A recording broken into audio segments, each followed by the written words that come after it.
খবৰ আপোনালোকৰ? আশা কৰোঁ আপোনালোক সকলো ভালেই আছে। আজি আপোনালোকক মই লৈ গৈ আছোঁ যোৰহাটৰ দগাত অৱস্থিত ঐতিহ্যমণ্ডিত গৰখীয়া দল ভাগলৈ।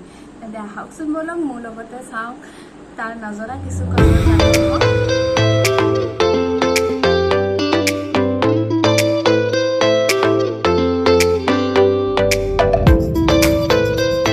ভিডিঅ'টো চাই যদি ভাল লাগে প্লিজ লাইক, শ্বেয়াৰ, কমেণ্ট আৰু ছাবস্ক্ৰাইব কৰিবলৈ নাপাহৰিব আৰু লগতে বেল আইকনটো দবাই দিব।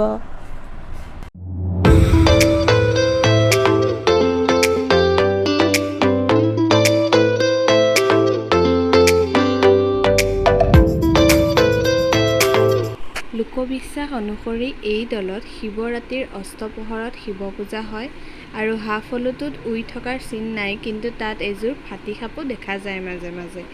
মানুহে দলৰ মহাত্ম্য বিশ্বাস কৰি বেমাৰ আজাৰে দুখ আপদে দললৈ মাননি দিয়ে আৰু স্থানীয় ৰাইজসকলে জনোৱা মতে এই ঠাইডোখৰত অতীজৰে পৰা এখন গৰু চৰোৱা আহল বহল পথাৰ আছিল বুলিও জানিব পৰা যায়।